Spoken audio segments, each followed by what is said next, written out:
ちは。伊豆の暮らし、犬との暮らしのひろこです。このコンテンツは映像と言葉をお届けするビジュアル、ボイス、Vlog とブロードキャスト、ポッドキャストを融合した V キャストとしてお送りします。今年の七夕は令和7年7月7日で7が3つ並ぶ30年ぶりのトリプルセブンだったそうで、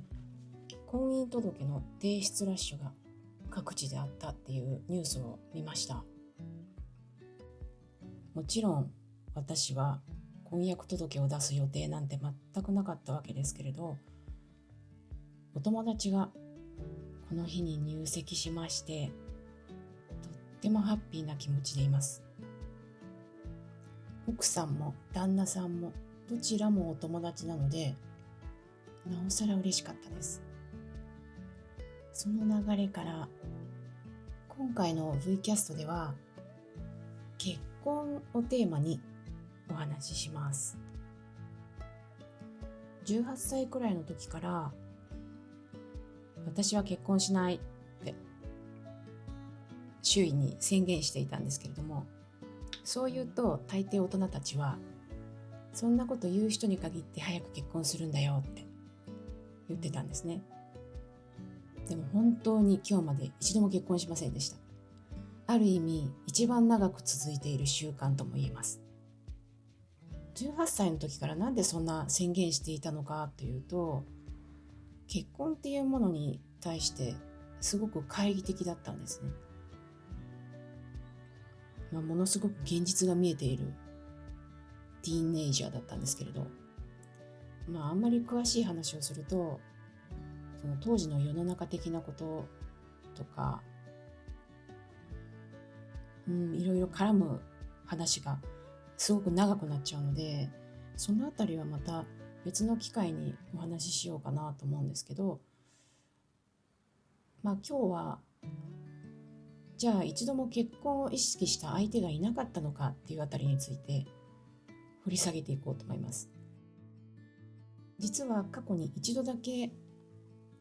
婚約っていうものをしたことがあります。婚約といっても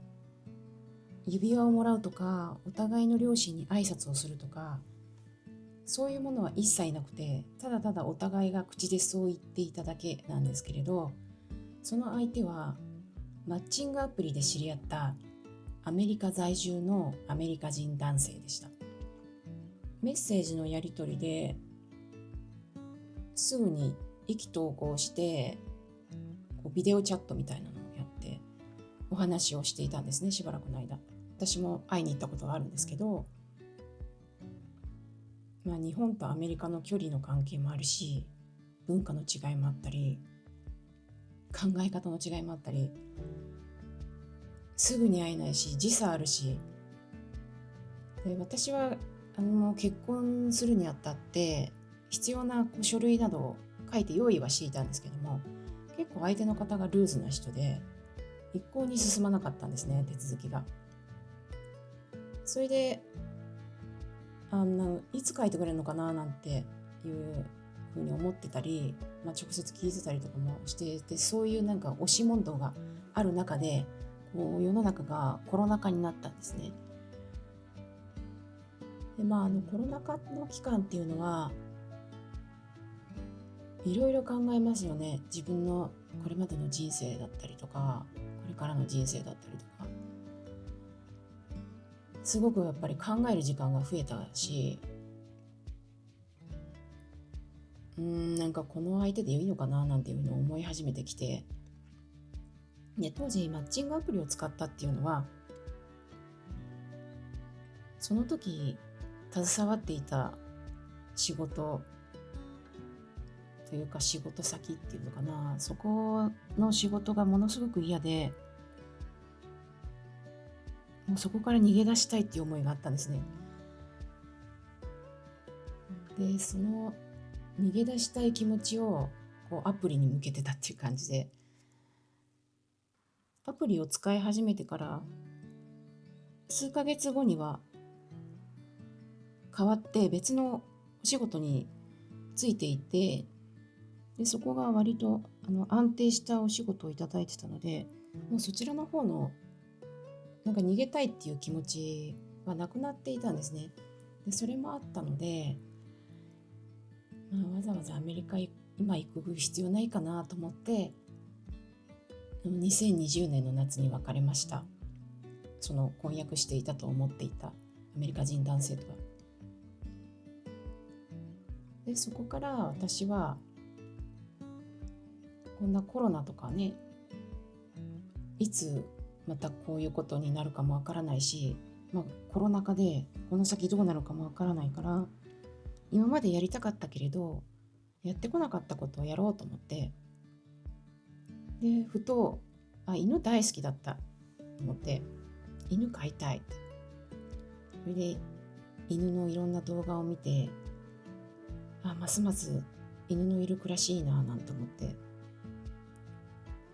で犬種はラブラドールにしたんですけど、ネットで検索してここがいいなって思ったブリーダーさんに予約をして、それですぐに生活環境を整えようと思って、都内の狭いマンションから神奈川県に引っ越して、それでラブラドールが来るのを待っていたんです。で、その待ち時間は結構1年近くあったんで、すごく待ち遠しかったんですけど、でようやくラブラドールの上位がうちに来た時は、もう大忙しで、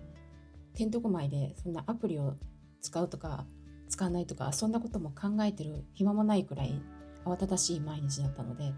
それでもう1年があっという間に過ぎていたんですけれど、2023年の年末に上位の面倒というのも慣れてきたし、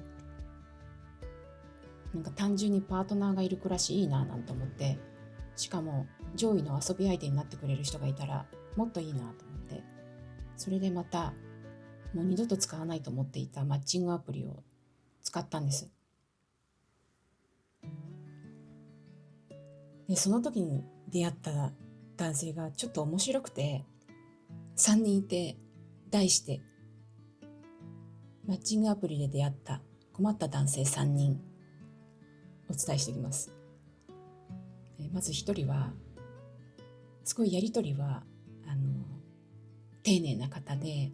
すっごく真面目な人なんだなっていうのはもうメッセージとかからも分かったんですよ。もうすごいきっちりしてるんです。その方はもう毎日夜1通だけ来るんですね、メッセージが。そこのマッチングアプリを通してのメールが1通だけ来るんです。で、あんまり頻度をやりたがらない人なんだなと思ったので、私もその翌日の夜に来るんですね。で、またその男性が翌日の夜を返事をしてくるんですよ。だから1日おきに私もメッセージして、1日おきに彼からメッセージ来るって感じだったんですけど、でその人が、年明けにね、一度会ってみませんかなんていうふうに誘ってくれたので、会うだけ会おうかなと思って、指定された喫茶店に出向いたんです。で、待ち合わせはお店の前だったので立ってたんですね。そしたら一人の男性が近づいてきたんですけれど、マッチングアプリで見ていたプロフィールの写真とは全然違ったんで、この人じゃないなと思って別の方を見てたんですね。そしたらその方が声かけてくるんですよ。と思って見たら全然別人なんです。で、私は騙されたんだと思って、まさか自分がこんなことに騙されるなんてと思ったんですけど、よくよく見たらその方なんですよ。その方がマッチングアプリの自分のプロフィール写真に大昔の写真をなんか設定していたみたいで、いや、これは詐欺だよななんて思って帰ろうかなと思ったんですけど、ただその時の雰囲気とかは穏やかっていうか、別になんか騙そうと思って騙したわけじゃないっていう感じの人だったので、約束もしたし喫茶店の前にいるからと思って、ひとまずその日はじゃあ話そうと思ってお店の中入ったんですね。で、確かに真面目な方ですごくいい方だったんですよ。でもびっくりしたことがあって、喫茶店で出されたおしぼりありますよね、白いあれね、歯を吹き始めたんですよ。で、私何が起きたのか一瞬わからなくて、そこでなんかこうね、何してるねんとかって突っ込めたらいいんですけど、起点は当時聞かなくて見なかったふりしてたんですけど、おしぼりで歯を拭くっていうのがちょっとね、後々もうずっとなんかその風景を思い出してしまって、ちょっとダメでしたね。次に会った人はバツイチ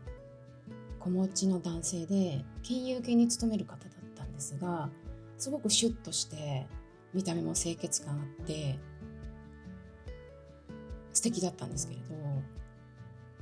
奥様と亡くなっているんですね。亡くなった奥さんのね、お話を結構頻繁にされて、奥さんからすごく愛されていたんだっていう話とか、奥さんと自分はすごく相性が良かったっていう話をされるんですね。それはそれでいい話だとは思うんですけど、でもその話をされたところで私はもう何もできないし、奥さんを超えることもできないし、比較されても嫌だなと思ったので、なんだかななんて思いながら話を聞いてたんですけど、あともう一つどうしても腑に落ちないことがあって、自分のプロフィール、私のプロフィールには犬を飼ってるっていうことを書いているので、大抵の人が何の犬種飼ってるんですかとか、今日はワンちゃんどうしてるんですかとかって聞いてくれるんですよ。でもその方一度も聞いてくれたことがなくて、その会ってる時も今日ワンちゃんどうしてるんですかっていうのもないから、全然犬に対して興味ないんだななんて思ってたら、ご自身の妹が飼っている犬がいるんですけど、その犬が全然懐かないんだなんていう話をちょうどしてて、いやそっか、犬好きじゃないんだなっていうのを思ったら、もう急に冷めてきて、そして3人目は、同い年で罰なし子なし、そこは私と一緒なんですが、親元から一度も出たことのない人で、ずっと実家暮らしなんですね。で、そしたらその方のお姉さんも親元にいて、もちろん結婚もされたことがないと。で、その方は海外にも行ったことがないっていう話を聞いて、ちょっと価値観合わないなーなんて思ったんですね。もう実家と会社と、あとその人バイクの趣味があったんで、そのバイクのこと、その3つの世界でしか生きてない人なんだなと思ったら、一緒にいたいタイプの人じゃないなと思って、もうそれで終わってしまいましたね。で、それ以来もうアプリを使う気はなくて、今年まで来てたんですけども、3月にちょっとこうメンタルがこう上下することがあったので、その時になんとなくアプリに逃げたくなったんですね。それで初めてのアプリを使ったんですけれど、全然いい人いないななんて思ってる時に、たった一人の人とだけはメッセージのやり取りが続いたんですね。で、その人と会う約束まで仕掛けてたんですが、不意に私が犬が好きかどうかっていう問いをしたんです、メッセージで。そしたらその人からの返信が、好きでも嫌いでもない、それは責任を負えないからだっていうふうにメッセージで返事が返ってきたんですね。で、その方は離婚歴あり子供ありの人で、犬が好きでも嫌いでもないっていうのはもちろん人それぞれなのでいいんですけれど、責任を負えないからっていう言葉がなんかすごく突き刺さって、じゃあこの人は責任っていうものから全部逃げてるのかなっていうふうに思えたんですね。離婚歴は何かどういう理由かはわからないけれど、犬を飼っている私に対して好きでも嫌いでもないって言われたら、私はどう答えたらいいのかわからなくて、もうその人とも会わないことにしました。そんなこんなでもうそのアプリからもすぐ退会して、二度とマッチングアプリは使わないっていうふうに思ってます。普通に出会ったらいいですよね。結婚はしないって決めたわけではないけれど、しなくて済むならしたくないなっていう気持ちの方が今は強くて、とはいえ、パートナーがいる暮らしも